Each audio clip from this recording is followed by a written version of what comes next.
Bienvenue au podcast sur la piste du crime. On n'est pas des avocats, ni des experts en crime. On est juste un couple qui aime se raconter des histoires. Dans notre podcast, il va y avoir des sujets difficiles à entendre. Trigger warning pour les gens sensibles. Mais si t'es sensible, qu'est-ce que tu fais à écouter du true crime? Parfois, il va y avoir du sacrage. Parce qu'un violeur, c'est pas juste une marde. C'est une estie de marde. Puis on va pas se le cacher. Un tabarnak bien placé, c'est drôle en crise. Puis si t'aimes pas ça, je m'en calisse.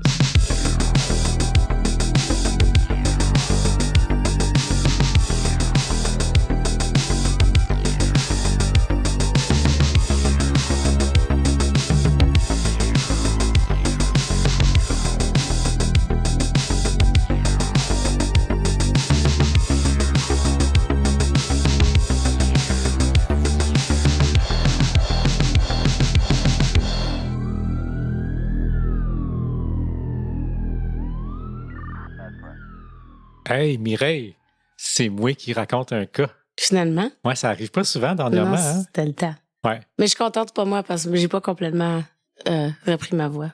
T'as une très belle voix. C'est toujours comme le commentaire principal à propos de toi qu'on a sur Spotify, sur Facebook, sur Instagram. Tout le monde dit que t'as une très belle voix. Ouais, mais c'est parce que j'ai eu la grippe pendant 2 semaines. Ta voix est en même belle. Merci. Bon, tu vois? Hey, c'est l'épisode numéro 30. Ça commence à s'en venir sérieux, l'affaire, hein? Commence. Je pense que la période d'essai, elle commence à être finie, là. Ouais. Je sais pas, peut-être un autre 10 épisodes, on va voir. Là. On va checker ça. Fait que là, tu sais quoi? J'ai pris une décision exécutive pour le podcast. Tu m'en as même pas parlé. Non, pas tout. T'es supposé? Ouais, mais non. Là, j'ai décidé là, que celui qui écrit le cas, ben, c'est lui qui prépare les shout-outs, puis c'est lui qui prépare les tarlobes, tout ça, whatever. OK? Ah, OK. Ouais. Pas de problème. Plus facile de même. Mm-hmm. Fait que, ce dit, je tiens à faire un shout-out à Dédé, Oh oui. qui dit, il nous dit merci pour notre compassion et nos sujets toujours traités de manière respectueuse. Il y a Nathalie, qui adore notre complicité, notre accent. Hein? De quoi qu'elle parle, l'accent? Moi, j'ai pas d'accent. Moi non plus. Elle dit qu'on la fait sourire malgré nos histoires horribles. Oui, je m'excuse pour les histoires horribles. Ah, je sais. Moi aussi. Aujourd'hui ne sera pas une exception. Mais on se dit toujours, pourquoi qu'on se fait ça? Je sais pas. Pourquoi? Pourquoi? Puis finalement, il y a Émilie qui a laissé un message sur le groupe Facebook. Non, qui a laissé un commentaire sur le groupe Facebook. Qui est contente qu'on enregistre ce soir parce qu'elle commençait à s'ennuyer de mes jokes de François Pérusse. Émilie! J'aime François Pérusse. Of course, j'aime François Pérusse. Mais, en tout cas, je pense que je suis la seule qui est comme, René, c'est censé être sérieux. Tout le monde d'autre aime tes jokes, ça fait que c'est juste moi. Ah oui, ça lighten the mood. Ouais, en autant que c'est pas too much. Ben non. Ouais. Je sais vivre quand même. Ish. Hey, puis j'ai quelque chose. Interlac? Oui, que ça fait longtemps qu'on n'a pas fait. J'ai un tarlac. Yeah! Puis, c'est Geneviève qui me l'a envoyé par Messenger. Merci beaucoup, Geneviève. Le titre de l'article, c'est Alcool au volant. Un conducteur arrêté après s'être endormi au volant au service à l'auto du McDonald's. Hein? Oui, c'est à Drummondville, sur le boulevard Saint-Joseph. L'article est daté du 15 octobre 2025. C'est tout frais. Oh! Oui. Selon les témoins sur place, le conducteur semblait inconscient et ne répondait pas aux appels des clients inquiets qui attendaient dans la file. T'imagines-tu, là? Bip, bip. Ah ouais, avance, je veux mon café. Il dormait. Il tombé endormi au volant. Aïe aïe. C'était pas spécifié à quelle heure, là. J'espère que c'était pas le matin à 6 heures puis qu'il était sur la tête, là. Mais... Not drive-through. Ouais. Fait que les clients ont immédiatement contacté le 911 pour signaler la situation parce que, tu sais, je me mets à ma place. Je ne vais pas imaginer qu'il est sous, je vais imaginer que c'est quelqu'un qui est en train de faire une crise cardiaque. Mais oui. Ouais. À leur arrivée, les policiers ont constaté que l'individu, seul à bord du véhicule, semblait inanimé. On a un anime animé. Hein? On a un anime animé. Hein? On a un anime animé. C'est dur à dire. Tu vois, c'est qui demandait pour les jokes tout à l'heure? Émilie, ouais, tu vois? Je n'ai mis une plutôt de au commencement. Ouais, celle-là est correcte. Les premiers répondants ont procédé à des manœuvres d'évaluation et ont finalement réussi à le réveiller. Comme c'est quoi les manœuvres d'évaluation? Comme c'est « Hey, lève-toi! » Ben, c'est comme quand tu fais le premier soin, là. T'étais comme, hey, OK! Ouais. Mais je veux dire, tu sais, une fois qu'il baisse la fenêtre, puis ça sent la boisson, là, tu sais. Ben oui.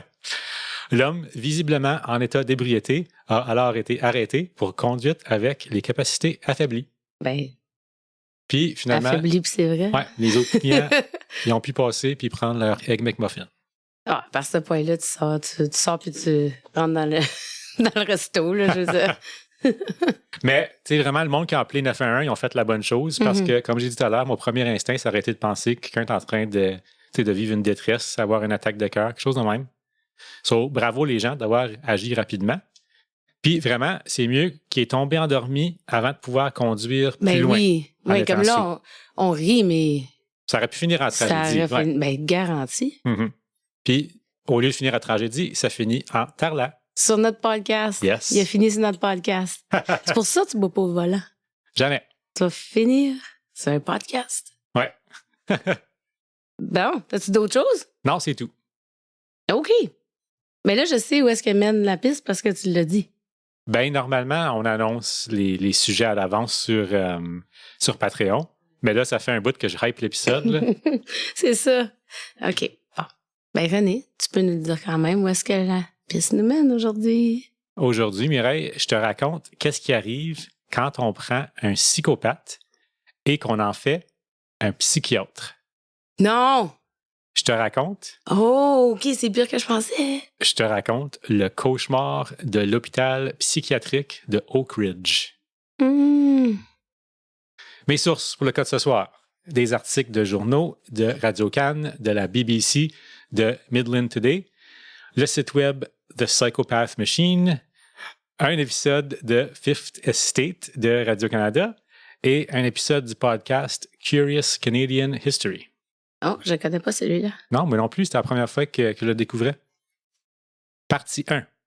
La bâtisse des fous criminels. Mireille fait des gros yeux. Tan, tan, tan. Tan, tan, tan. L'hôpital psychiatrique d'Oak Ridge a ouvert ses portes le 21 février 1933 sous le nom de Criminal Insane Building. Oh, c'est vraiment ça. Qui est la bâtisse des fous criminels. Aïe, aïe. Oui, on n'y allait pas avec le dos de la cuillère. Non. C'est une division de l'hôpital Ontario à Penetanguishene, qui est près à côté de Midland, où on a fait nos vacances d'été, une couple d'années, Mireille? Ben, ça fait pas mal longtemps. Là. En 2017, je pense. OK. Ouais. C'est reconnu comme l'Alcatraz du Canada. C'est la pire des pires institutions au Canada. Pendant 81 ans, Oak Ridge sera le seul centre de soins psychiatriques médico-légaux pour les hommes à sécurité maximale de la province de l'Ontario. Le site sur lequel l'hôpital se retrouvait, un terrain de 380 acres, avait été choisi par le gouverneur du Haut-Canada, John Graves Simcoe, après la guerre de 1812. On recule loin, là. Aïe, aïe. C'était pour être une base militaire navale qui défendrait le Canada et plus spécifiquement les Grands Lacs d'une menace américaine.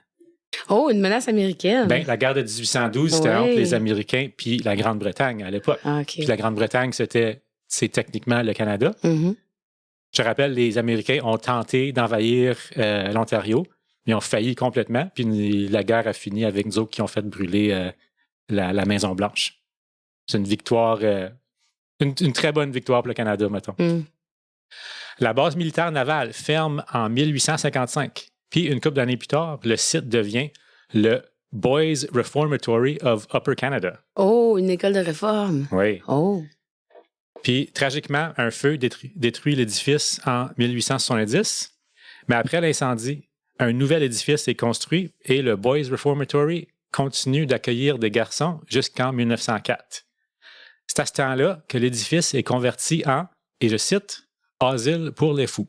C'est le même qu'on appelait ça dans ce temps-là. Dans les années qui suivent, plusieurs additions sont ajoutées au complexe, incluant le fameux édifice Oak Ridge. C'est finalement en 1933, comme je l'ai dit au début, que l'hôpital psychiatrique d'Oak Ridge ouvre ses portes, accueillant plus de 100 patients médico-légaux. Ça, on a déjà parlé un peu dans l'épisode 5 là, au sujet de Don Curry. Oui. Fait que des patients médico-légaux, c'est comme eux qui passent en cours, mais qui sont retrouvés non criminellement responsables pour cause de troubles mentaux. Fait qu'au lieu d'être envoyés en prison, ils sont envoyés dans un hôpital psychiatrique. Oui. En anglais, on appelle ça des forensic patients. En français, c'est des patients médico-légaux. Dans les années 50, une nouvelle aile est construite à l'hôpital. L'institution peut maintenant accueillir 304 patients. C'est dans ces mêmes années que la justice ontarienne élargit la définition de la défense non criminelle pour cause de troubles mentaux. On voit donc une augmentation des patients à Oak Ridge, patients qui, juste une couple d'années avant, se seraient retrouvés dans un pénitencier normal. En tant qu'établissement de santé mentale, le traitement était au cœur des activités quotidiennes à Oak Ridge tout au long de son histoire. Mais, il y a toujours un mais, la nature même de ce traitement a considérablement varié au fil des 81 années de son existence. Les pratiques de traitement à Oak Ridge, parfois, ressemblaient à celles qui étaient appliquées dans les autres établissements de santé mentale de la province. Mais à d'autres moments, elles se situaient à la fine pointe de l'expérimentation. Oh, OK. Not good. Non, tu vois où ça s'en va, hein? Oui. Un de ces programmes expérimentaux était unique à Oak Ridge.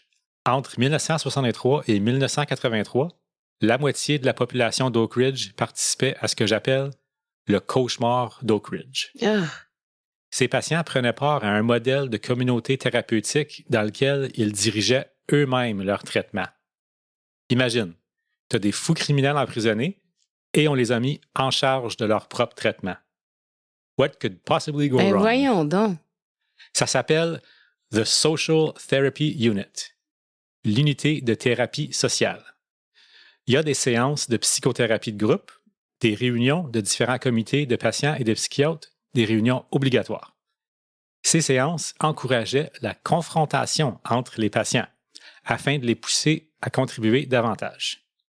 Les patients qui refusaient d'y assister étaient amenés de force à toutes les séances et empêchés de sortir.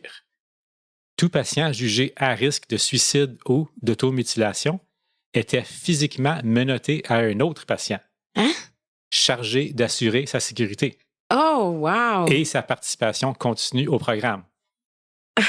Genre, eux autres qui sont dangereux, tu les attaches à un autre qui est moins pire pour que lui en prenne soin. Ça c'est... Il y avait très peu, voire aucune activité récréative offerte aux patients de l'unité de thérapie sociale. L'unité englobait la vie entière des patients. Pour encourager la communication entre les patients, une série de drogues ont été intégrées au programme à partir de 1966. En mars de cette année-là, les patients de l'LG commencent à recevoir des injections de sodium amytal. C'est une drogue qui est mieux connue sous le nom de sérum de vérité ou Truth Serum. Oh, OK. On voit ça dans les shows, là. Oh, oui. Mais le sodium d'amytal, ça l'endort. Fait qu'on ajoute un stimulant, la méthédrine, pour contrer l'effet. Oh.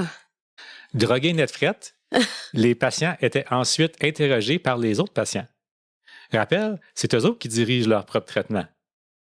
Puis quelques mois plus tard, la scopolamine, substance aux effets similaires que le sodium amytal, est administrée aux patients. Un an plus tard, en 1967, les patients de l'LG commencent à recevoir de la diéthylamide de l'acide lysergique. Puis, je sais pas si je l'ai bien dit, là, mais tu sais quoi, ça? Mais je sais pas, j'ai entendu acide, ça fait que... C'est du LSD, t'as raison. C'est de l'acide sur tes whippets. Ben oui. OK, so là, ils ont 4 différentes drogues. Oh, ils ont toutes sortes d'affaires, là. Je pense qu'il y en a bien plus que 4, là, mais... Mais toi, t'en as trouvé 4. J'en nomme 4, ouais. L'acide avait déjà été utilisé dans des expériences psychiatriques au Canada, notamment à l'Institut Allen Memorial de Montréal et à l'hôpital psychiatrique de Weyburn en Saskatchewan. C'était utilisé comme traitement potentiel pour l'alcoolisme, t'imagines? OK. Ça, c'est mieux. Ouais. Ça, c'est mieux.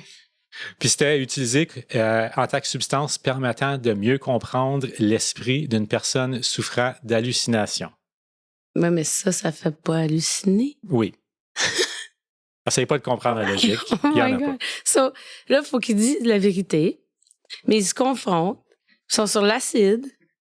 Ouais, je te donne juste comme un aperçu global de tout, là, puis on va aller en plus de détails tout à l'heure. C'est de faire comme du TV reality avec ça. Les autres sont assis là, mangent un popcorn, puis ils regardent ça arriver. C'est pas fini, j'ai pas dit le pire. Là. Mais je sais, mais ça fait tellement... Ah. OK. En 1967, un changement important est apporté au programme. On ajoute la capsule de rencontre totale. C'est ce qu'il appelait The Total Encounter Capsule. La capsule de rencontre totale était une petite chambre d'environ 2 mètres par 3 mètres, fait comme à peu près 6 pieds par 9 pieds, sans fenêtre, située au bout du couloir de l'aile F. Là, toutes les distractions, fait que des livres, télévision, musique, avaient toutes été retirées. Il y a juste un miroir unidirectionnel, tu sais, comme dans les salles d'interrogatoire policières, Oui. qui permettait d'observer les participants à l'intérieur. Ben, je savais, popcorn. Les lumières étaient allumées en tout temps, 24 heures sur 24, 7 jours sur 7, pour empêcher les patients de repérer le temps. Une toilette ouverte sans porte était dans la capsule et de la nourriture liquide était fournie aux patients par une minuscule ouverture dans le mur. Ou dans la porte, excuse. Si ça sonne comme une chambre de torture, ben, c'est parce que ça en est une. C'est complètement absurde. Ça sonne comme ils appellent ça les padded rooms, là. Oui, la room. La room? Oui, la chambre, la capsule est matelassée, puis j'en parle plus tard. C'est quasiment comme le trou dans une prison. Il y a une très grande distinction. Les patients entraient dans la capsule de rencontre totale sans absolument rien, même pas leurs vêtements. Oh, voyons. Ils restaient confinés dans la petite chambre de 2 mètres par 3 mètres, initialement pour des périodes allant de 2 à 4 mois, puis plus tard pour plusieurs semaines à la fois. Le but était que, libérés de toute distraction, les patients se débarrasseraient de leur inhibition et partageraient librement leurs pensées avec le groupe et, par conséquent, avec les docteurs qui les observaient à travers le miroir. Évidemment, pendant les semaines et les mois que les pauvres patients passaient dans la capsule, on continuait de les droguer. Puis, c'est pire que tu penses, Mireille, parce que c'est les patients eux-mêmes qui décidaient de la personne qui recevrait l'injection et du moment où elle serait administrée. Hein? Les patients sont en charge de tout. Là, je t'ai juste donné un petit aperçu de ce qui se passe à Oak Ridge. Mm-hmm. Le traitement des patients y était absolument cruel, inusité et contraire à l'éthique. Le programme a depuis été qualifié de flagrant et scandaleux par un juge de la Cour supérieure de l'Ontario. Mais 50 ans passés, c'était considéré comme avant-gardiste par plusieurs membres de la communauté psychiatrique. Le programme en question, c'était l'œuvre d'un jeune psychiatre fraîchement diplômé de l'Université de Toronto dans le milieu des années 60. Surprise, surprise. Partie 2, Dr. Elliot Barker. Ça me dit quelque chose. Ah, tu l'as peut-être déjà entendu. Ouais. Dr. Elliot Barker s'inspire du psychiatre britannique Maxwell Jones. C'est lui qui avait développé le concept de communauté thérapeutique pour le traitement des malades mentaux. Un élément fondamental d'une communauté thérapeutique était que les patients participaient activement à leur propre traitement et servaient de modèle les uns pour les autres. L'année après sa graduation de l'Université de Toronto, Elliot Barker et son épouse voyagent à travers le monde. Ils sont chanceux, eux. Ils visitent des places qui ne tentent pas de visiter. Ils visitent un camp pénal chinois sous le régime maoïste pour observer des techniques de contrôle du comportement. Ça sonne pas comme une vacance le fun. Non, sa pauvre femme. Ils visitent un kibbutz en Israël, qui est un genre de communauté collective juive. Ça sonne pas mal moins pire. Et des communautés thérapeutiques en Grande-Bretagne et au Danemark. Je suis pas un expert, mais je suis pas mal certain que c'est pas une bonne idée de s'inspirer des goulags chinois. Ouais, non. En 1965, Barker accepte un poste à l'hôpital psychiatrique de Oak Ridge et il arrive avec un plan inspiré par ses voyages. Il rejette la dépendance de longue date d'Oak Ridge aux tranquillisants et à la thérapie électroconvulsive.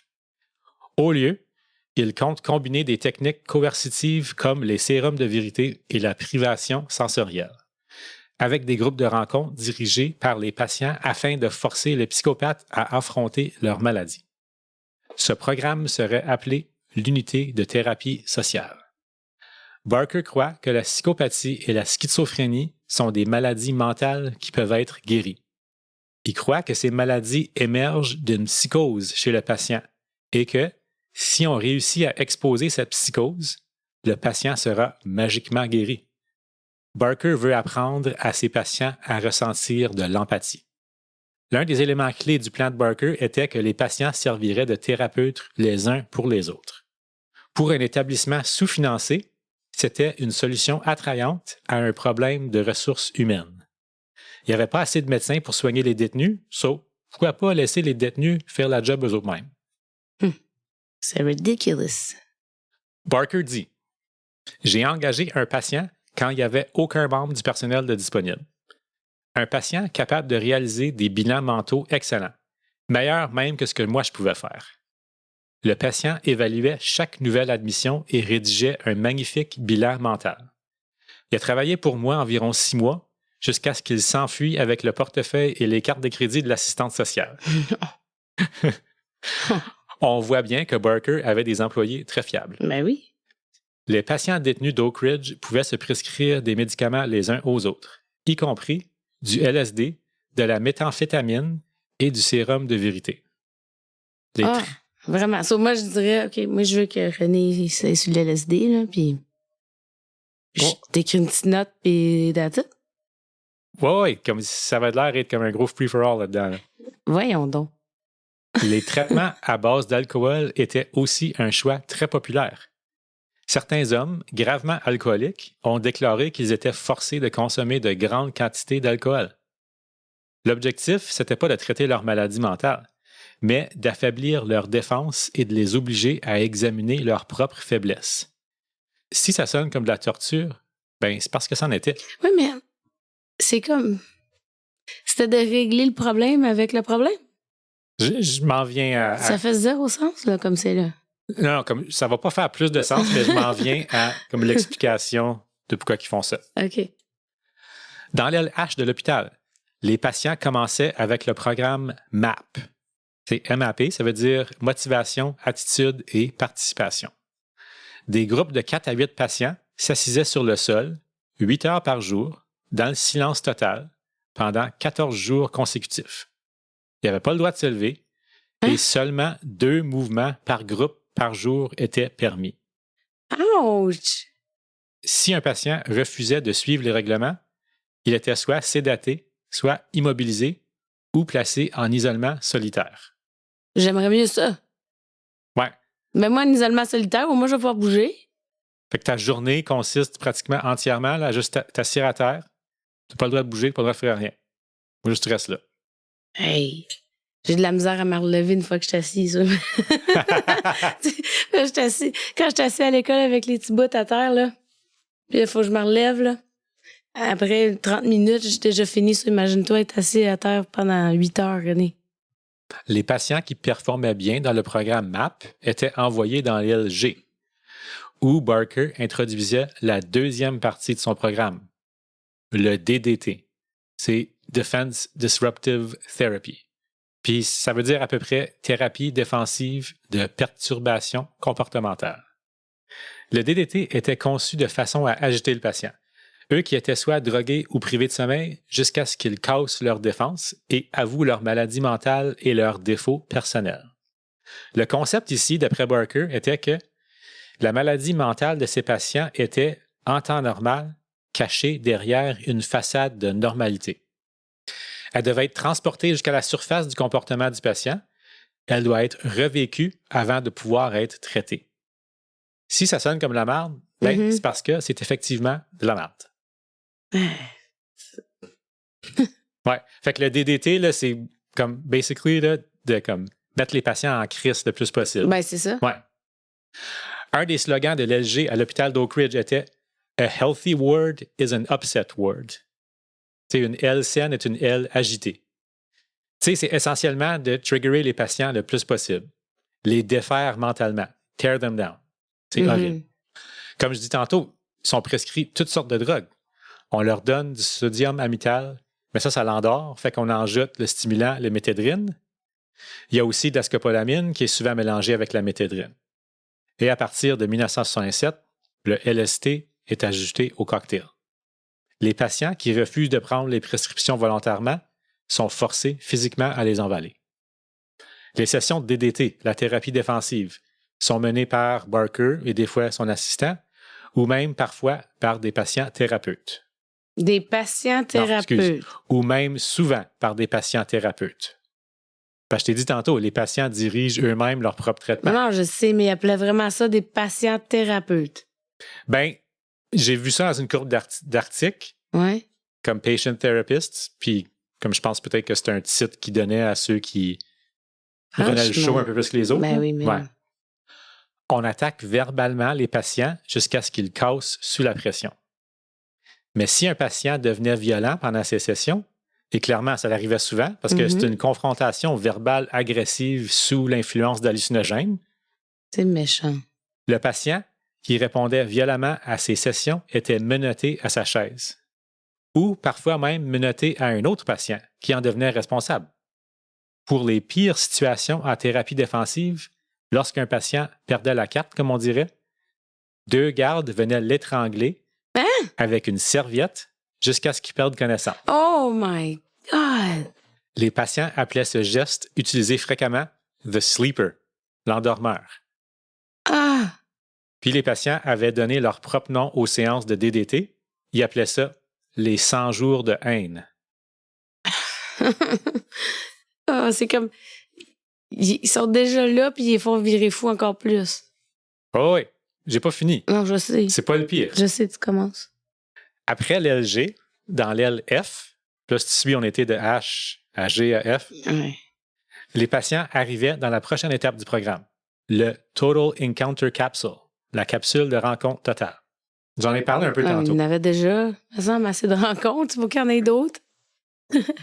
Ouais, mais c'est plus le terme capsule qui est important ici, là. Oh non. C'est une petite chambre de privation sensorielle, comme je disais tout à l'heure, environ 2 mètres par 3 mètres. Ah. Fait que c'est 6 pieds par 9 pieds. C'est insonorisé. Puis c'est une pièce dont les murs et le plancher étaient matelassés. Il y avait une toilette ouverte, un évier et un miroir unidirectionnel pour l'observation. Le patient entrait dans la capsule complètement nu. Et là, il recevait seulement de l'eau, du thé, de la soupe et du jus, qui étaient souvent drogués avec des amphétamines et des hallucinogènes, qu'il pouvait boire seulement à travers une paille introduite par un petit trou dans la porte. Il était nu parce que Barker croyait qu'une personne nue révélait des pensées nues. Yep boy! OK. Ouais, il est flyé bien raide, le Barker. Oh, misère, les années 60. La capsule de rencontre totale était maintenue à une température de 32 degrés Celsius. Parce que, OK. tu sais, il était tenu, il ne fallait pas qu'il ait fret. Là. Non, mais 32, c'est quand même chaud, Il y a toujours non? bien ça. Ouais, c'est vrai que c'est chaud. Là. Les lumières n'étaient jamais fermées. Puis, c'est pas fini, ça continue de rempirer. Parce que la capsule, là, son petit 6 pieds par 9 pieds, là, qui est plus petit qu'une chambre à coucher normale, là, c'était pas juste pour un patient. C'était souvent occupé par plusieurs patients, jusqu'à 7 à la fois. Oh, 7 à 32 degrés, puis t'es supposé te coucher là-dedans? 7 à 32 degrés, c'est petit comme une chambre de bain. Ils sont tenus. Ouais. Faut tout qu'ils boivent à travers d'un trou dans la porte. Ouais. OK, donc comme là, ils donnaient pas ça par le trou. Il fallait qu'ils boivent à travers du trou. Ils passaient comme une paille, puis là, ils pouvaient prendre comme sa soupe, son eau, son thé, whatever. OK, ils donnaient pas le manger par la petite fente, là. Non. Il y a un petit trou pour la paille. Le contenant, il reste sur l'autre bord. Là. Oh, c'est pire que ce que je pensais. Je pensais que c'était comme, tu sais, ils donnent le tray, faire une petite fente par la porte.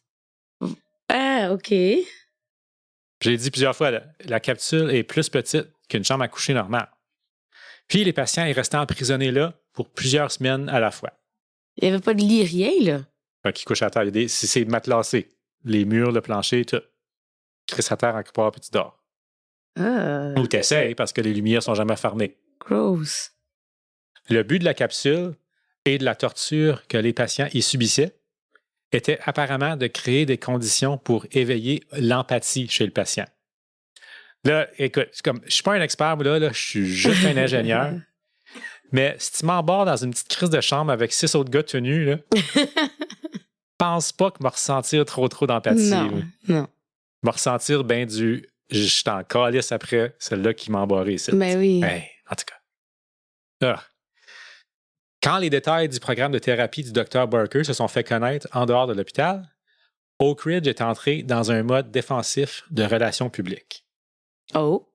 Ils ont invité des membres des médias, incluant Radio-Canada, The Globe and Mail, puis même la BBC, à passer quelques jours en tant que patients dans le programme. Tu sais, pour essayer de leur montrer que c'est pas si pire que ça. Là. Oh, OK. Puis, malheureusement, ils ont eu du succès avec ça. Dans le Globe and Mail, un journaliste fait l'éloge du programme et du Dr. Barker. Il écrit « Avec un budget limité et très peu de personnel, dans l'institution que la plupart des gens qualifient de la pire au Canada, les 38 hommes de l'LG à Oak Ridge se soignent par eux-mêmes. » Je sais pas qu'est-ce qui est arrivé pendant la visite des journalistes, Ouais. mais clairement, ils n'ont pas vu les traumatismes et la torture que les patients subissaient quotidiennement. J'en doute bien gros que le journaliste a passé une soirée tout nu dans la capsule de rencontre, gelé sur l'acide. Ben, c'est ça. C'était arrangé avec le gars des vues, là. Ah, clairement. Ah non. En 1968, Barker est rendu avec au-dessus de 150 patients sous sa supervision. Lui qui en avait seulement une trentaine en 1965 dans les débuts du programme. Barker publie régulièrement dans les journaux médicaux et académiques, vantant les mérites et l'efficacité de son programme. Barker écrit qu'au-delà de 90% des patients de son programme en sortaient mieux et soignés. La réalité était très différente. En 1972, Barker démissionne de son poste. Oh! Il explique que cette démission est motivée par un sentiment d'une croissance d'attitudes conservatrices dans la communauté scientifique du Canada. Barker ici faisait probablement allusion au fait que le gouvernement ontarien commençait à poser des questions au sujet des programmes psychiatriques comme le sien, questionnant les méthodes et les mérites scientifiques de ceux-ci. Son assistant, le docteur Gary Meyer, prend la relève du docteur Barker. Gary Meyer, il n'est pas un détenteur d'un doctorat en psychiatrie. Il est plutôt mieux décrit comme un genre de hippie très en sandales. Non, en grande transcendental. Non, transcendantal. C'était pour toi, Émilie. Même si Barker a quitté Oak Ridge, il exerce quand même une influence importante sur son ancien programme. Barker habite toujours dans les parages à Penetanguishene et il rencontre son ancien assistant, le Dr. Meyer, une fois par semaine pour discuter du progrès du programme. Là, si tu pensais que Dr. Barker était un maudit sans dessin, ben attache ta tuque. Oh! Sous la supervision de Meyer, le montant de LSD prescrit aux patients augmente considérablement. Eh oui, avec le hippie. On ne voit pas les résultats qu'on cherche, fait que clairement, il faut qu'on les drogue encore plus. Meyer est souvent vu en train de marcher nu-pied dans les corridors d'Oak Ridge, vantant les pouvoirs de guérison du bouddhisme zen et du yoga. Je t'aurais, comme je m'imagine un gros hippie, mais là, je pensais en sandales, pas nu-pied, là. Ouais. Avec ses petits coussins, puis le monde assis en cercle alentour de lui, là. T'as vraiment la bonne image, comme dans le documentaire de Fifth Estate, là, on le voit un peu Meyer, là, il fait de l'air exactement ça. J'ai rien contre le bouddhisme et le yoga, là, c'est juste vraiment pas la place pour ça. Là. Meyer ignore complètement les dangers d'administrer constamment du LSD à ses patients. Le programme spirale hors contrôle sous sa supervision. Là où le Dr. Barker était cruel mais méthodique, Meyer est erratique et imprévisible. Le cauchemar continue jusqu'en 1983, pour un autre 10 ans. Le même programme, juste avec plus de LSD? C'est ça. Hey. Le moral du personnel sous Meyer est si bas que les gardes d'Oak Ridge ont pris le contrôle de l'établissement et ont forcé la province à mettre fin aux expériences. Le gouvernement est forcé à agir, mais il tente de cacher ce qui s'est passé à Oak Ridge. Meyer et son personnel clé sont transférés dans d'autres hôpitaux et le traitement des patients à Oak Ridge redevient un peu plus normal pour l'époque. Good. Fait que ça, Mireille, c'était les détails du programme du Dr. Barker. Ouais. Mais non. Il y a des vraies personnes qui ont vécu ça. Ouais. Partie 3. La patiente de Saint Thomas. Steve Smith, c'est un adolescent de Sault-Sainte-Marie dans le nord de l'Ontario. En 1968, il s'est fait prendre à voler une voiture. Steve, il avait du LSD sur lui pendant son arrestation. Il dit que c'était probablement la deuxième fois qu'il y avait de l'acide sur lui. Tu sais, c'est les années 60, là, fait qu'on lui pardonne. Mais Steve, il a peur de se faire prendre avec l'acide. Puis, il décide de l'envaler avant que les polices la trouvent. Oh non. Pire décision de sa vie. Oh non. On peut s'imaginer un peu comment se déroule son arrestation et son incarcération au poste de police. Et bébite. Se retrouver entre les mains de la police pendant un trip d'acide, c'est pas une bonne affaire. Non. Évidemment, Steve a de l'air d'un vrai fou. Puis la police l'admet involontairement dans une institution psychiatrique. Oh non. Puis, tu l'as deviné, Mireille, Ouais. Steve se ramasse à Oak Ridge, Ou est-ce qu'il va avoir encore plus de LSD? où il rejoint des vrais fous, des violeurs, des meurtriers, des pédophiles. Oh. Je veux vraiment faire le point ici, là, que plusieurs gens, entièrement sains d'esprit comme Steve, se sont retrouvés à Oak Ridge sous l'emprise du Dr. Barker. Ouais. Steve n'avait pas d'affaires là. C'est juste comme des vraiment mauvaises circonstances qui l'ont amené à Oak Ridge. Fait qu'après avoir passé 2-3 jours dans sa cellule à Oak Ridge à attendre le traitement, le docteur Barker se présente finalement à Steve. Il entre dans sa cellule, il s'assit par terre à côté de lui et dit « T'es un psychopathe très rusé. T'as besoin de te faire traiter, puis moi, je suis là pour t'aider. » Steve est vraiment confus par le message. Il dit « Comment ça se peut? Je suis pas un psychopathe. J'ai jamais fait mal à personne. Oh non. J'hallucine pas, je suis pas fou. Puis je suis pas violent. Comme, qu'est-ce qu'ils vont me faire ici? » Steve raconte que, dans son aile, il n'y avait pas de personnel professionnel et pratiquement jamais de docteur. C'était entièrement dirigé par les patients. Certains étaient réellement fous d'après Steve. Certains étaient des vrais psychopathes. La chose la plus épeurante, Steve raconte, c'est que les patients en charge pouvaient nous prescrire des drogues. Ça n'a pas de sens. Des drogues psychoactives qui nous jouaient dans la tête. Ils nous injectaient avec de la scopolamine pour provoquer un délire. Puis la différence entre provoquer un délire et de te tuer avec de la scopolamine, c'est très mince. Vraiment? En Amérique du Sud, la scopolamine est surnommée Dragon's Breath, le souffle du dragon. C'est considéré comme la drogue la plus horrifiante au monde. Personne ne prend ça volontairement. Ça donne des visions de cauchemar. J'ai jamais entendu ça. Moi non plus, mais comme Steve en parle en entrevue sur caméra, puis c'était peurant de l'écouter. Oh non. Tu sais, ça donne des visions de cauchemar. C'est réellement le cauchemar de Oak Ridge. Jim Motherall, lui, un autre patient, il a été envoyé à Oak Ridge en 1972 après avoir agressé une fille de 15 ans avec un pied de biche. Qu'est-ce que c'est ça? Tu sais quoi un pied de biche? Un quoi? Tu sais quoi un pied de biche que je vous entends demander? Pareil comme Kabiré vient de demander. Attends un peu. Un pied de biche. Oh! Une crowbar! C'est l'outil pour enlever les pneus d'une voiture. Un tire iron. Pour mes amis un peu moins francophones. Tu sais, comme l'outil en T. Qui est une biche. Ouais, mais c'est ça, c'est un pied de biche. Ouais, tu penserais que comme ça avait l'air d'un sabot sur une crowbar, Ouais. ça avait rapport, mon affaire, moi, là. À moins que Copilote m'a mal traduit ça. Là. Je blâme entièrement Copilote si c'est une faute. OK. Peut-être.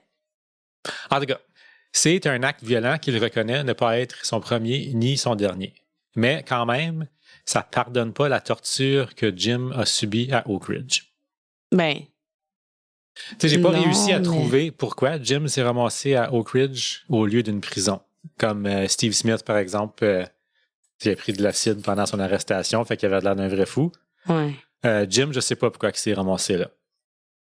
Quand il retourne visiter le lieu là où l'hôpital psychiatrique d'Oak Ridge était situé, en filmant un épisode de Fifth Estate pour la CBC, Jim dit « Ça, c'est une place qui a détruit plusieurs vies, y compris la mienne. Oh.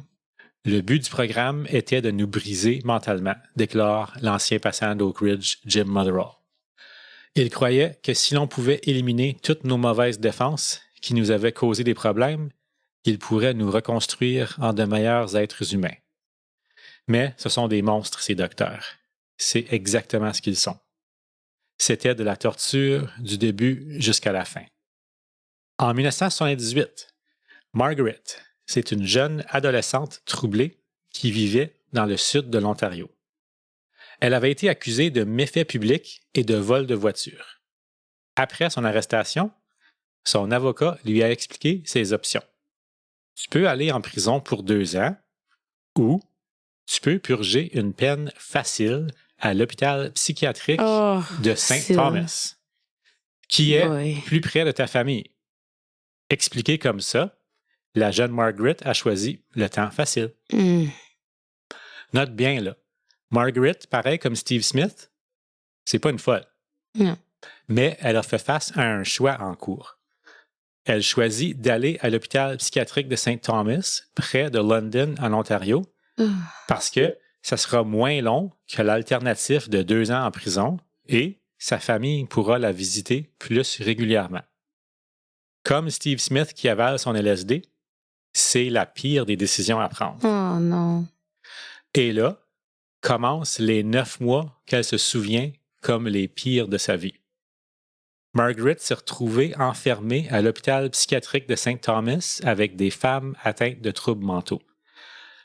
Elle raconte être avec des patientes telles que Gloria, celle qui envalait toutes, comme des cuillères, des couteaux, n'importe quoi. Oh my God!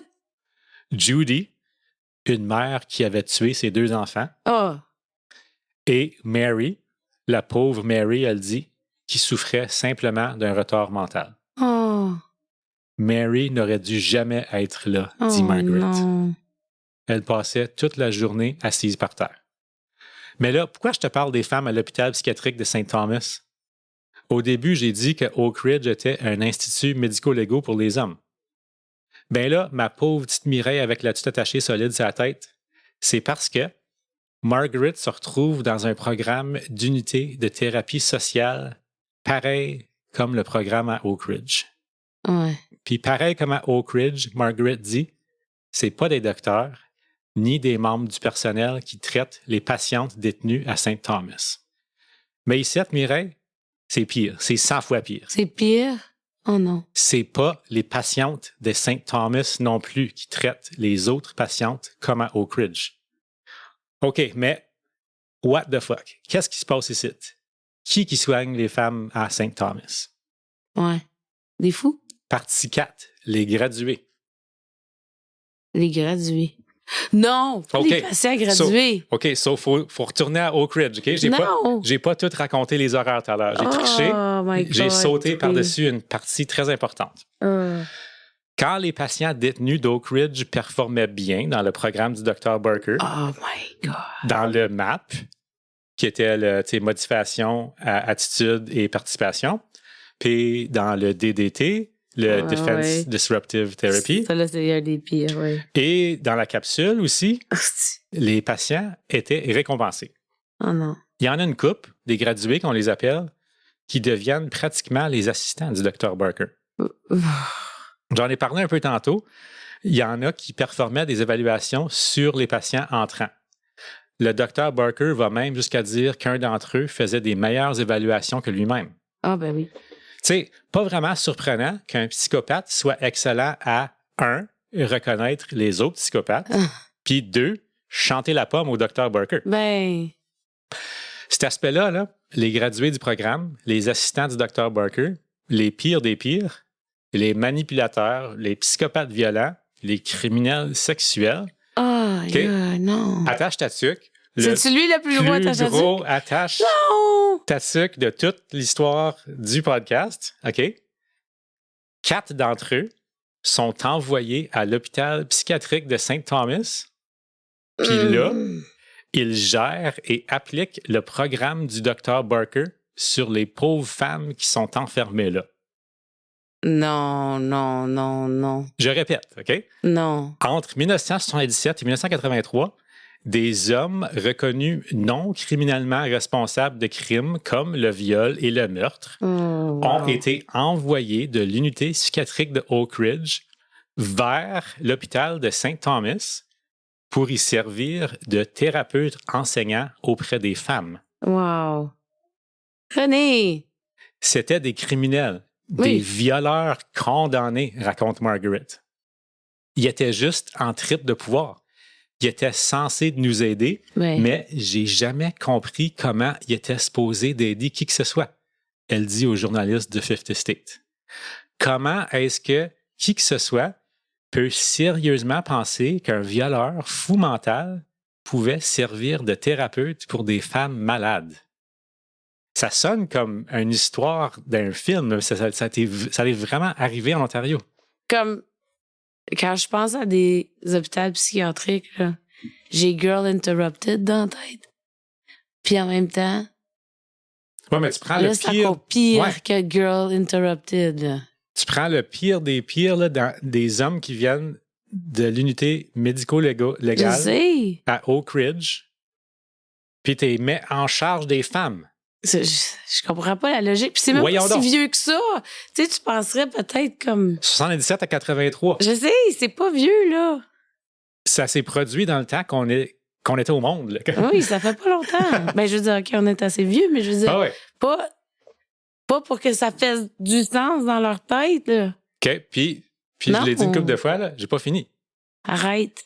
Attache ta tuque encore, j'ai pas fini de scraper ton fait à la tapouette. Arrête de me scraper ma soirée à part de ça. Les 4 hommes en charge, fait que les 4 fous de Ouais. Oak Ridge, OK, dans l'hôpital psychiatrique pour femmes, ils vivent en co-ed avec les femmes.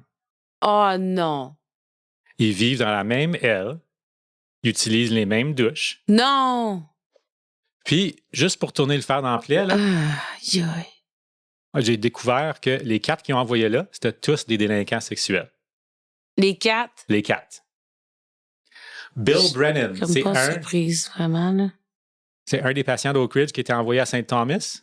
Lui avait été condamné de 2 agressions sexuelles violentes. C'est très bien documenté que Bill et une patiente de Saint Thomas se sont fréquentés, puis la pauvre est tombée enceinte. Se sont fréquentés ou a pas eu le choix?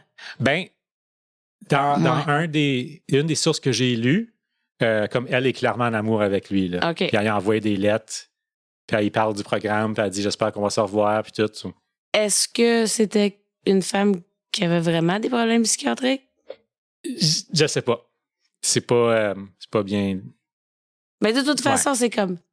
Il est censé d'être reconnu comme un docteur, mais pas un docteur, mais un thérapeute. Donc, il n'y avait pas d'affaire à faire ça. Ouais.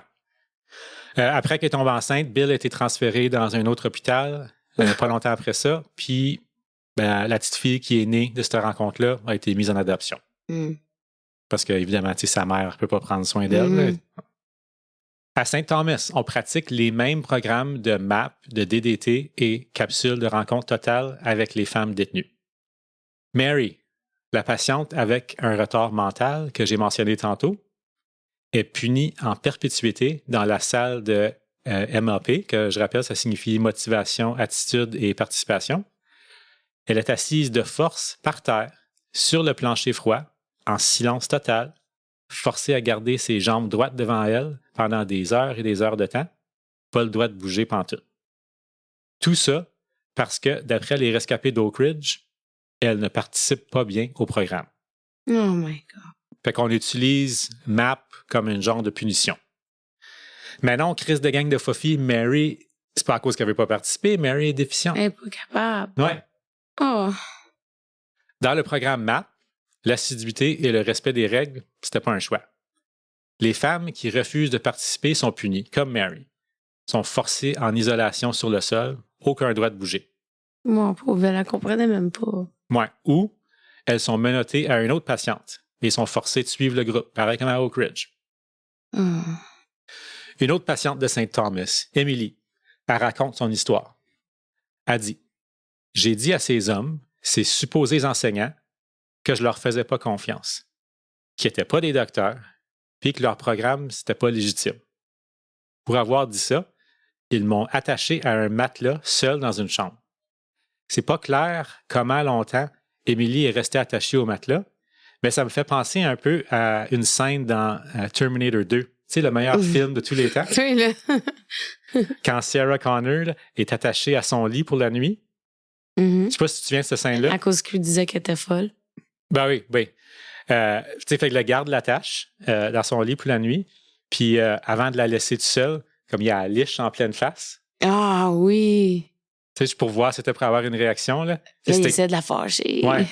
C'est écœurant, mais comme vraiment efficace, cette scène-là. Là. Quand j'ai lu ça dans l'article, ça m'a fait penser à Terminator 2. Le seul réconfort à Saint Thomas, c'est que les hommes d'Oak Ridge qui sont en charge, ils n'ont pas le droit de prescrire des drogues aux femmes. Good. Mais ils étaient quand même consultés. T'sais, le personnel de Saint Thomas demande régulièrement aux 4 hommes des questions genre « Qu'est-ce que vous donnez à Oak Ridge pour ce genre de comportement? » Oui. Du LSD. Oui, non, c'est rien que ça. John, un des hommes d'Oak Ridge envoyés à St. Thomas. Il passe environ 1 an à superviser le programme avec les femmes de St. Thomas avant d'être libéré sous caution. En liberté, il dit avoir reçu un appel d'une patiente de St. Thomas pendant un repas de famille. Elle voulait parler avec lui, mais John dit qu'il est occupé et demande si elle peut le rappeler plus tard. Mais elle ne rappelle jamais. Environ 2 mois plus tard, John apprend que la patiente en question, tristement, s'est suicidée. Non. Oh. John, soudainement, se sent comme une fraude. Oh. Comme si sa conscience venait d'apparaître. Comme si tout ce qui lui avait été enseigné à Oak Ridge, c'était rien qu'un mensonge. Tu sais, Elliot Barker, il n'a jamais réussi à lui faire ressentir de l'empathie, puis c'était ça le but principal du programme. Mais le suicide, là, cette mort-là, ça lui brise le cœur. Oh. Et réalise comment est-ce que lui, c'est un patient d'un hôpital psychiatrique avec comme seule qualification d'être un criminel non criminellement responsable de ses actes devant la loi, était supposé d'aider cette pauvre femme troublée. Ouais. Même si John n'y avait aucune qualification pour l'aider, c'est lui qu'elle avait appelé pour de l'aide. C'est à lui qu'elle voulait se confier. John dit qu'il est responsable pour le suicide de cette patiente et qu'il n'aurait jamais dû être mis dans une position d'autorité à St. Thomas. Mais il a totalement raison. Il n'y a pas d'affaire là. Tu sais, quand le patient est plus wise que le docteur, Ouais. c'est sûr qu'il y a quelque chose de pas correct. En 1983, la même année que les programmes MAP et DDT sont annulés à Oak Ridge, St. Thomas arrête d'accueillir les patients enseignants de Oak Ridge. C'est le début de la fin pour le cauchemar d'Oak Ridge. Good. Partie 5. Le combat ne finit jamais. Quelques années après l'annulation du programme de thérapie sociale, vers la fin des années 80, une étude est menée pour déterminer l'efficacité du programme d'Elliot Barker. L'étude démontre que 60% des patients du programme récidivent de façon violente après leur libération et 80% des patients jugés très violents récidivent. L'étude démontre aussi que les patients ils ont juste appris à paraître plus empathiques. Ils ont appris comment jouer le jeu. Ben. Et les docteurs, incluant Elliot Barker, se sont fait manipuler. Pas surprenant pantoute. Puis finalement, l'étude montre que les patients psychiatriques violents avaient moins de chances de récidiver s'ils n'avaient pas passé au travers du programme de thérapie sociale à Elliot Barker. Son programme, en effet, a fait le contraire absolu de ce qu'il tentait d'accomplir. Si tu passais dans le programme, tu avais plus de chances d'être plus fou puis de te retrouver en dedans encore une fois. Oui? Ouais. Le docteur Barker rendait les patients plus fous et plus violents. Le docteur Meyer avouera plus tard une certaine défaite en disant que on dirait qu'on dirigeait une école de perfectionnement pour les psychopathes. Ouais. Dans quelle émission qu'il dit? Children Ruin Everything. Ah oui. Ouais. En entrevue en 1993, Barker admet s'avoir fait jouer par ses patients. Il dit « Les psychopathes sont merveilleux pour te faire croire que le monde tourne autour de toi. Et si tu les crois, si tu te laisses bercer par cette illusion, puis qu'un jour, tu découvres qu'ils t'écartent ou qu'ils te plantent un couteau dans la gorge, pas littéralement, mais tu réalises que, pour eux, tu représentes absolument rien sur le plan émotionnel. » Comme il a gradué, il a un doctorat en psycho whatever, là. Psycho whatever. Tu sais, puis ça lui a pris 30 ans à réaliser ça. Comme allume l'épée, là. Ouais, il essayait d'être trop avant-gardiste, lui-là. Là. Ouais. Il voyage, puis il a pris des petites idées, tout est là, puis il a pensé à de la merde, vraiment, c'était rien. Il n'y avait rien de bizarre. Psycho-éducatif dans aucun de ses thérapies. Ouais, puis là, je vais te montrer quelque chose de vraiment bizarre à propos de sa personnalité parce que, tu sais, d'un côté, Barker pense qu'on peut soigner les psychopathes, les schizophrènes, tout ça. Mais quand que la pendaison est encore en loi au Canada, Barker, il avait comme un autre petit side hustle. Là. Il était reconnu comme The Hanging Therapist, comme le thérapeute qui pend, Hein? parce qu'il allait souvent témoigner en cours en faveur de la pendaison. Puis il en parle dans son entrevue là, en 1993. Il y a des vidéos de ça sur YouTube, on peut le voir parler. Puis là, il dit il y a des gens qui sont juste pas soignables, puis c'est juste mieux de les pendre.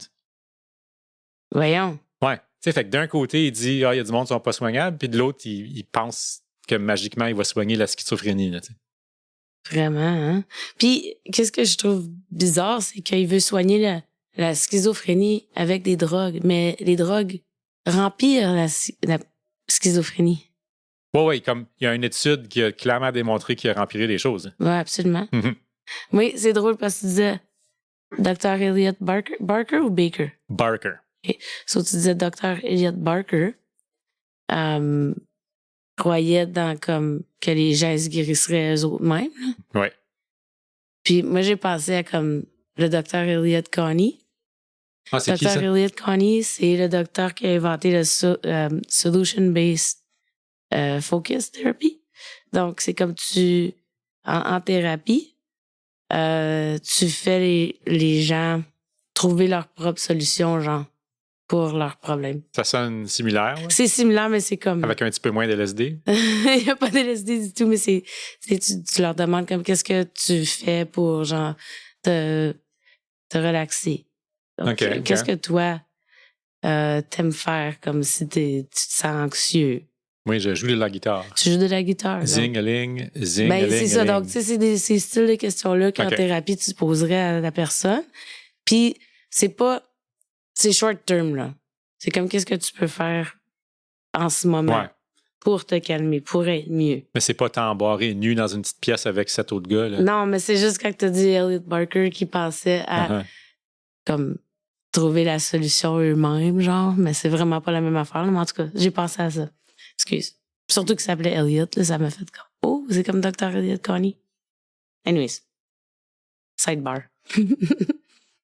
En 2006, 28 ex-patients d'Oak Ridge poursuivent les docteurs Barker, Meyer et la province de l'Ontario. Ooh. Ça prend 11 ans, OK? 11 ans plus tard. Oui. En 2017, la Cour supérieure de l'Ontario déclare que ces patients ont bel et bien été torturés. Ah, 11 ans. Ouais. Je t'aurais fait ça dans... Bang, tout de suite. Guilty. Pendant l'attente de la conclusion du procès, 8 des patients sont décédés en attendant la justice. Oui. Je suis... Barker, Meyer et la province de l'Ontario demandent un appel à la Cour suprême. Pourquoi? Je m'en viens là. Steve Smith, tu sais, c'est lui qui a volé une voiture et qui a pris de l'LSD. Là. Oui. Steve Smith, lui, il fait pas partie des 28. Il a poursuivi les docteurs et la province lui-même, comme tout seul. Good. Puis, ils ont conclu un règlement avec lui au lieu de se rendre au procès. Ça c'est comme avouer qu'ils ont tort. Ben oui. Quand tu payes pour dire OK, on arrête ça là. Puis, on sait pas quel montant qu'ils ont donné. Hors cours. C'est ça, ouais, pour un montant non divulgué. Steve, il dit comment est-ce qu'ils peuvent faire un règlement avec moi, mais demander pour un appel avec les 28 autres patients? Exactement. Ça fait pas de sens. Non. Steve, il a subi la même torture qu'eux autres. Mm-hmm. Puis là, je vais faire une petite plug. Steve Smith, il est l'auteur du livre The Psychopath Machine, A Story of Resistance and Survival. C'est publié en 2016 au sujet de son expérience à Oak Ridge. Comment longtemps qu'il est allé là, Steve? Me semble, c'était 9 mois tout à l'heure. Non, 9 mois, c'était la femme. Non, c'était la fille, ça, c'était Margaret. J'ai pas les détails. Puis, tu sais quoi, j'ai checké vite fait le livre à Steve Smith, puis il était comme ridiculement cher. Là. Je pense pas qu'il ait été publié trop, comme en grand nombre. Ouais. Il faudrait que je l'achète sur Kindle, mais il faudrait que je m'achète un Kindle avant ça. Ouais. Puis, en tout cas. Ouais. OK, excuse. Jim Motherall, qui faisait partie des 28 patients dans la poursuite, il attend pour la justice. Il attend pour une réponse de la Cour suprême. Mais pendant qu'il attend, un nouveau combat se présente devant lui. Le cancer. Me semble que je voyais ça s'en venir. En 2018, gravement malade du cancer, puis visiblement très maigre à la caméra, il partage un dernier message. Là, je l'ai traduit parce que Jim est anglophone. Je veux que les gens sachent, même si je ne gagne pas mon combat et que j'entre dans un coma ou que je n'aurai plus de qualité de vie, ce que je voulais pendant tout ça, c'est que notre poursuite se termine. Mais je veux qu'ils sachent que la bataille ne s'est jamais terminée. Si je me rends pas jusqu'au bout, c'est pas parce que j'ai abandonné, mais c'est parce que je ne pouvais plus me battre. Il y a une différence, puis je veux que les gens le sachent. Jim Motherall est décédé du cancer après avoir dit ces mots. Le 30 mars 2023, la Cour suprême du Canada annonce qu'elle n'accordera pas un appel au Dr. Barker, Meyer et la province de l'Ontario. Good. Le jugement de 2017 de la Cour supérieure est donc final. Plus de 9 millions de dollars seront versés aux victimes et leurs familles. 9 millions, c'est des peanuts pour la torture Divisé qu'ils ont par 28? Ouais. C'est des peanuts pour la torture qu'ils ont vaincu. 9 millions, ça ne rachète pas la vie détruite de Jim Motherall. Lui qui n'a jamais vu la conclusion de sa bataille juridique contre Elliot Barker et Gary Meyer. Oh. C'était mon cas au sujet du cauchemar de Oak Ridge. Ouais, je l'ai pas aimé. Tu les aimes jamais? Tu dis toujours ça? Non. Tu me fais trop vivre des émotions. C'est ça que ça prenait. De quoi? Mais pour vivre de l'empathie. Faut se raconter du true crime, Faut qu'on se raconte ce cas-là. Ah. Pour vivre de l'empathie. Oui, c'est comme je l'ai relu plusieurs fois, évidemment, là, puis à chaque fois que je relisais le message traduit de Jim, là, ça me rendait émotionnel. C'est la première fois que je suis capable de le lire comme raisonnablement, correctement. Ouais. Quand il dit si je me rends pas jusqu'au bout, c'est pas parce que j'ai abandonné, mais c'est parce que je pouvais plus me battre. Il était plus capable. Puis il s'est même pas rendu jusqu'au bout. Non, il est décédé en 2018, puis le règlement il est juste venu le refus de l'appel est venu 5 ans plus tard. Mais je comprends pas pourquoi ça a pris longtemps de même. Je vois pas. Ouais, comme c'est clairement de la torture. C'est ça. S'il y a des justices de la Cour suprême du Canada à l'écoute, vous pouvez nous expliquer pourquoi que c'est long de même. Là? Oui, comme tu fais juste prendre des témoignages, tu vas le savoir. Oui, parce que la poursuite a commencé en 2006. Le jugement de la Cour supérieure est venu en 2017. Puis là, c'est signe que ça s'est rendu jusqu'en Cour supérieure. Fait qu'il y a eu une coupe d'appel. Parce que tu commences pas à Cour supérieure. Non. Mais je pense pas.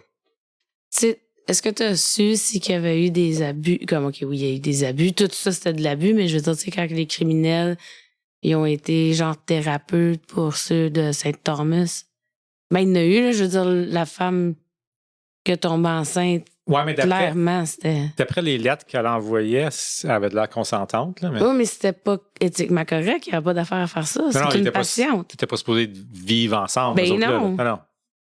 Il prenait avantage d'elle, obviously. Là. Ouais. Il y en a probablement. Là. Comme elle était. Oh non, il n'y avait pas le droit de les droguer, right? Il était drogué, c'est juste que les patients thérapeutes étaient consultés à Saint-Thomas pour dire qu'est-ce qu'il y avait besoin. C'était pas leur décision finale. Il y avait un mot à dire, mais c'était pas leur décision finale. Ouais. Quand même. Oui, j'avais jamais entendu parler de cette place-là. Ouais, Oak Ridge, pareil comme l'hôpital psychiatrique de North Bay est démoli, ça n'existe plus à cette heure. Je n'ai pas de peine. Non, puis il y a plusieurs gens qui ont pas de peine non plus. Là. Ils ont vécu des choses affreuses, beaucoup pire qu'à l'hôpital de North Bay. Là. Ouais, North Bay, c'était un petit peu plus éthique que ça. Hein? Il y avait pas. C'était pas. Il était pas drogué, puis. À ce que je sache. Ouais, il était pas drogué de même, là. C'était pas sur le LSD, puis. À ce que je sache. Bien. As-tu terminé? Oui, je t'ai dit que c'était la fin de mon cas. Oui. Mais c'est à cause d'habitude, tu fais ton. Mais j'attends qu'on discute un peu. Ah, OK. T'as pas de l'air à te tenter. Ben, on dit parce que j'ai plus quoi dire. Ton fait à la tapouette, il est trop scrappé. Là. Il est fatigué, puis ouais, ben, je me suis retenue pour pleurer un petit peu. Ah oui, hein? C'est triste, c'est comme, ben, je veux dire, je sais pas qu'est-ce qui est pire, les hommes ou les femmes là-dedans, c'était également pire des deux bords. Les deux? Ouais. Les deux, c'était des victimes. Non, le pire pour moi, c'était Mary. Oui. Quand tu m'as dit qu'elle était forcée à être assise pendant des heures avec les jambes de... Tu sais, comme, tu t'assois avec les jambes devant toi, là, ça fait mal en arrière des genoux après un bout, là. Oui. Puis elle était même pas capable elle avait même pas la capacité de de participer, pauvre elle. Ouais, je sais pas à quel point qu'elle était déficiente, mais c'est elle qui parle d'elle. Elle fait juste dire « Ah, poor Mary, she should have never been there. » Tu sais, comme tout le monde avait l'air à juste en prendre pitié. Là. Puis c'est pas juste Mary, comme, tu sais, Steve Smith, il avait pas d'affaires là non plus. Non, mais lui, il était au moins conscient. Comme c'est un adolescent qui a volé un char. Non, je sais. Non, je comprends. C'est juste que comme... Il aurait dû passer une couple de mois dans une prison régionale, puis être en probation, puis that's it. Ouais. Puis l'autre a fait le choix d'être là en plus, pauvre elle. Ouais, parce qu'il disait ça va être moins long. Ouais. Mais Mary, je fais juste me dire comme elle savait même pas pourquoi qu'elle se faisait chicaner, probablement. Là. Mm-hmm. Stupid. Quoi, là? Ça fait une couple de jours que je t'avertissais. Ouais. Bon, même si tu m'avertis, je sais pas je sais pas, moi, ça va être quoi ton histoire, puis ça me fait tout le temps de la peine. OK, ben tu me feras de la peine la prochaine fois de pas. Ouais, je suis pas sûre de quoi. Oh, fudge. J'ai le choix entre deux, puis René, comme sérieusement, je sais pas si je vais être capable d'en faire un. Ben oui. Ah, non, parce que ça inclut des enfants. Oh. Ouais, so, il y en a un que je sais pas si je vais être capable de parler de ça, ou je vais te parler d'un cas de stalker. On va voir. J'ai hâte d'entendre ça. Puis le monde à l'écoute aussi. Ah non, peut-être que ça va être Halloween. Non, c'est le week-end prochain. Ben c'est pour ça. Ouais, je l'ai même pas mentionné au début, mais ça c'était comme mon sujet Halloween. Là. Je trouvais que... Oh, c'est ton cas de Halloween. OK. Ouais. Je trouvais que... On ferait un petit spécial Halloween pareil. Hôpital, quelque chose. puis tout ça. Ouais, t'as raison. Ça faisait un petit peu Halloween. Mm-hmm. OK, bon, ben, il est tard, là, c'est assez. Hein? Mm-hmm. OK. Venez jaser avec nous autres sur les médias sociaux. On est sur la piste du crime sur Facebook et Instagram. Pour du contenu supplémentaire, visitez notre Patreon. Abonnez-vous au podcast sur Spotify, Apple, YouTube pour avoir une notification quand on sort un nouvel épisode. Si vous n'avez rien d'autre à faire, ben, écoutez l'épisode de Fifth Estate au sujet de Oak Ridge qui est disponible gratuitement sur YouTube. Puis, n'oubliez pas de nous donner 5 étoiles. OK. 5 étoiles. Jusqu'à 5 étoiles, that's it? Ouais. OK. On finit ça, là? Ouais. OK. Bye! Bye!